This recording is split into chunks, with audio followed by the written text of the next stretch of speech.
अब देखिए circles chapter से एक इंपॉर्टेंट कॉन्सेप्ट पर बेस्ड एक इंपॉर्टेंट क्वेश्चन करेंगे जिस तरह के आपके एग्जाम्स में फ्रिक्वेंटली पूछे जाते हैं। चलिए पढ़ते हैं क्वेश्चन। एक chord of a circle is of length 6 centimetre and is at a distance of 4 centimetre from the centre. यहाँ पर देखिए एक फिगर हमने बना लिया, रफ फिगर, एक सर्कल बना लिया और उसमें एक कॉर्ड बना ली। कॉर्ड की लेंथ दे रखी है 6 सेंटीमीटर। चलिए कॉर्ड का नाम हमने दे दिया ए बी और इस कॉर्ड की लेंथ हमने दे दी 6 सेंटीमीटर। आगे पढ़ते हैं।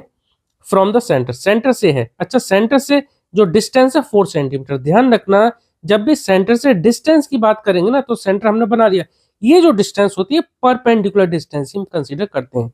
ठीक है, तो यहाँ हमने एक एंगल 90 डिग्री बना लिया। ये डिस्टेंस कितनी है 4 सेंटीमीटर, यानी कि ओ से यहाँ तक इस पॉइंट को हम नाम दे देते हैं एम। ओ एम की वैल्यू या ओ एम की जो डिस्टेंस है, ये लेंथ की डिस्टेंस कितनी है 4 सेंटीमीटर।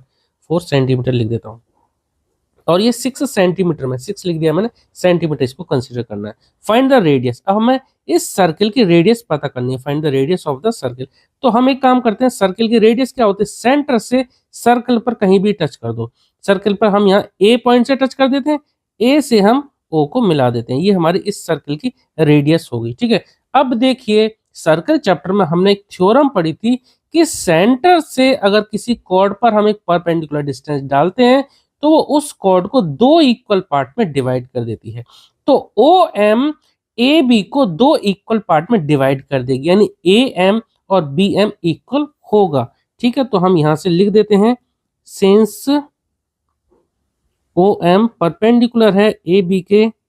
ठीक है, तो देयरफॉर क्या होगा, ए एम जो होगा वो क्या होगा, हाफ ऑफ ए बी। ये बात आपको समझ में आ गई। तो ये ए बी कितना है 6 है, तो ए एम कितना हो जाएगा 3 हो जाएगा। आप इसको लिख सकते हो हाफ इंटू कितना था, ए एम 6 था, तो कैंसिल आउट होगी, क्या बचता है 3 सेंटीमीटर। तो यहाँ से ए एम आ गया हमारे पास 3 सेंटीमीटर। ठीक है, अब आगे बढ़ते हैं। देखो ए एम हमारे पास आ गया 3, यहाँ से यहाँ तक ये 3 है और ये ओ एम है हमारे पास 4। अब यहाँ से आप पाइथागोरस थ्योरम का यूज करके ए ओ निकाल सकते हैं। एक ट्रायंगल में जब एक एंगल 90 डिग्री होता है तब हम यहाँ पर पाइथागोरस थ्योरम लगा सकते हैं। तो in triangle A O M, ठीक है, हम यहाँ लिख देते हैं using Pythagoras theorem. Using Pythagoras theorem लगा देते हैं पाइथागोरस थ्योरम। और पाइथागोरस थ्योरम क्या होती है अभी समझ लेते हैं।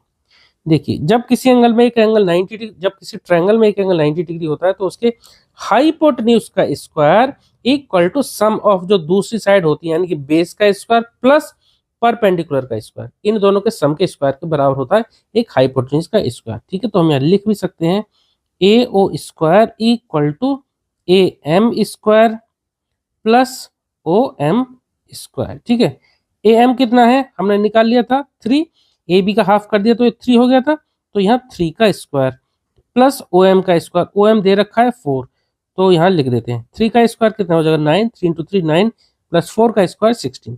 ठीक है, तब दोनों को जोड़ेंगे तो कितना आ जाएगा 25 आएगा। ठीक है, अब हमें तो ए ओ की वैल्यू निकालनी थी ना, ये तो ए ओ स्क्वायर की आ रहा था, तो ए ओ की वैल्यू जब निकाले तो स्क्वायर हटा देंगे। चलो अगले स्टेप में हटा देंगे, यहाँ तो स्क्वायर लगे रहने देते हैं, स्क्वायर हटा देते हैं तो क्या करते हैं दूसरी तरफ रूट लगा देते हैं। एक तरफ से हम स्क्वायर हटा देते हैं, दूसरी तरफ रूट लगा देते हैं। अब रूट 25 की वैल्यू कितनी आ जाएगी 5 आ जाएगी।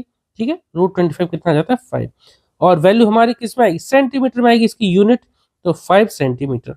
तो हमारा रेडियस कितना आ गया, यहाँ लिख देते हैं देयरफॉर है एक बिंदु ऊपर 2 बिंदु नीचे, देयरफॉर रेडियस ए ओ कितना आ गया हमारे पास आ गया 5 सेंटीमीटर। क्वेश्चन हमारा कंप्लीट हो गया। इस चैप्टर के सारे थ्योरम्स हम कवर कर चुके हैं, सारे क्वेश्चंस हम कवर कर चुके हैं, इवन हमने एग्जांपल्स भी कवर कर चुके हैं। तो प्लेलिस्ट की लिंक आपको डिस्क्रिप्शन बॉक्स में मिल जाएगी, वहां से आप इस चैप्टर के सभी क्वेश्चंस वगैरह देख सकते हैं। चलिए मिलते हैं नेक्स्ट वीडियो में। Okay, thank you.